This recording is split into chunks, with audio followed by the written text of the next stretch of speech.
আসসালামু আলাইকুম বন্ধুরা, কেমন আছো? আশা করি ভালো আছো, সুস্থ আছো। প্রতিদিনের মতো আজকেও চলে এসেছি নতুন এক রেসিপি নিয়ে। আশা করি ভিডিওটি টানবে না, শেষ পর্যন্ত দেখতে থাকবে। আজকে আমি চলে এসেছি লাউ বাগানে। দেখো, আমি কিছু লাউ গাছের পাতা তুলে নেব। লাউ গাছের পাতা শাকগুলো আমি ভাজি করব। কিছুটা আমি তুলেছি। এই দেখো, এখানে আমি কিছু লাউ গাছের আগা ডুগা তুলে নিয়েছি, আরও কিছুটা তুলে নেব। এই যে আমার লাউ গাছগুলার বয়স হয়ে গিয়েছে, এখন আর লাউ ধরছে না। এই কারণে আমি গাছগুলা কেটে দেব। ভাবলাম কিছু আগা ডুগা তুলে ভেজে খাই, এগুলা খেতে খুবই স্বাদ লাগে। অবশ্যই তোমরা বাড়িতে লাউ গাছের আগা ডুগা ভেজে খাবে, অবশ্যই খেতে খুবই স্বাদ লাগে। এ দেখো, পাতাগুলা দেখতে খুবই সুন্দর লাগছে, মাশাআল্লাহ। শাকগুলা তুলে নিয়ে চলে এসেছি। শাকগুলা এই দেখো এইভাবে বেছে নিচ্ছি। দেখো, শাকগুলা দেখতে খুবই সুন্দর লাগছে, মাশাআল্লাহ। বাকি শাকগুলাও আমি এইভাবে বেছে নেব। শাকগুলা আমার বাছা হয়ে গিয়েছে, এবার শাকগুলা কেটে নেওয়ার পালা। শাকগুলা আমি গুছিয়ে ছোট ছোট করে কেটে নেব।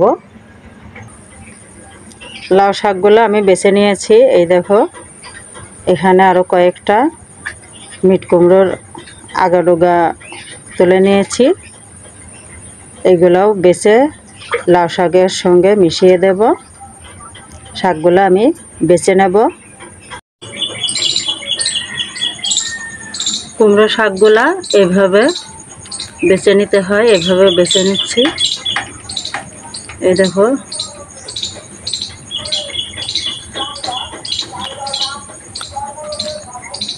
শাকগুলা দেখতে খুবই সুন্দর লাগছে, মাশাআল্লাহ। শাকগুলা বাছা হয়ে গিয়েছে, এবার শাকগুলা কেটে নেব। শাকগুলা এইভাবে কুচি কুচি করে কেটে নেব সবগুলা। দেখো,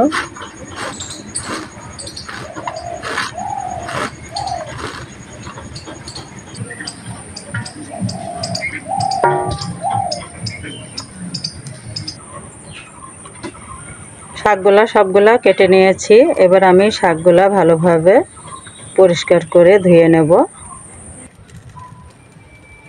শাকগুলা আমি ভালোভাবে ধুয়ে একটা জালির উপরে তুলে নিয়েছি পানি ঝরানোর জন্য। পানিগুলা ঝরে গিয়েছে। এবার আমি কড়ার উপরে আমি স্বাদ মতো লবণটা দিয়ে দিলাম। শাকগুলা আমি একটু নাড়া দিয়ে দিচ্ছি, লবণটা ভালোভাবে মিশিয়ে নিচ্ছি। শাকগুলা আমি ভাপ দিয়ে নিয়েছি। দেখো, অনেকগুলা পানি বের হয়েছে, পানিটা আমি ছেঁকে নেব।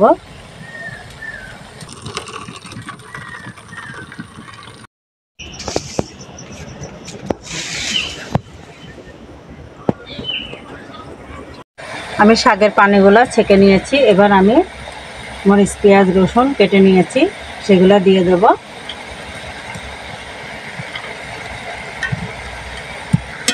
এগুলো আমি ভালোভাবে মিশিয়ে নেব। শাকগুলো আমি এভাবে নেড়ে চেড়ে ভালোভাবে ভেজে নেব। আমি কিছুটা লবণ দিয়ে দিলাম। এখন আগে লবণ দিয়েছিলাম, সেই লবণটা পানির সঙ্গে বের হয়ে গিয়েছে, এজন্য আমি কিছুটা লবণ দিয়ে দিলাম।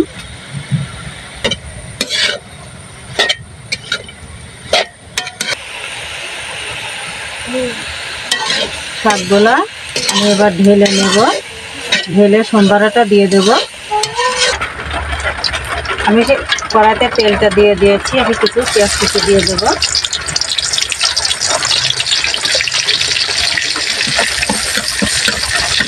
বেশি দিলাম, তার কারণ এই শাকে তেল বেশি না হলে ভালো লাগে না খেতে, এই জন্য তেলটা আমি বেশি ব্যবহার করলাম। আমি পেঁয়াজটা হালকা ভেজে নিয়ে আমি কিছু শুকনো লঙ্কা দিয়ে দেব। আমি এবার শুকনো লঙ্কাগুলো দিয়ে দিলাম, এগুলোও আমি ভালোভাবে ভেজে নেব। দেখো দেখতে খুব সুন্দর লাগছে, মাশাআল্লাহ।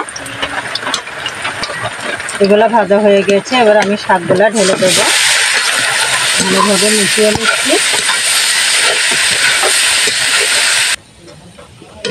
এই দেখো আমার শাক ভাজিটি হয়ে গিয়েছে, এবার আমি এটা নামিয়ে নেব। সম্বারটা দেওয়ার পরে হালকা হিটে এগুলো ভেজে নিতে হবে, তার কারণ কড়ার সঙ্গে লেগে যাবে না। আমি এটা নামিয়ে নেব। এই দেখো আমার শাক ভাজিটি একদম রেডি করে নিয়েছি। আমার শাক ভাজির রেসিপিটা কেমন লাগলো অবশ্যই তোমরা কমেন্টে জানাবে। আশা করি ভালো লাগবে। আমার চ্যানেলটাকে একটা লাইক ও সাবস্ক্রাইব করবে, বন্ধুদের সঙ্গে বেশি বেশি শেয়ার করবে। তোমরা সবাই ভালো থাকবে, সুস্থ থাকবে। আবারও তোমাদের সঙ্গে দেখা হবে নতুন নতুন রেসিপি নিয়ে পরবর্তী ভিডিওতে। আজকের মতো বিদায় নিলাম, আল্লাহ হাফেজ।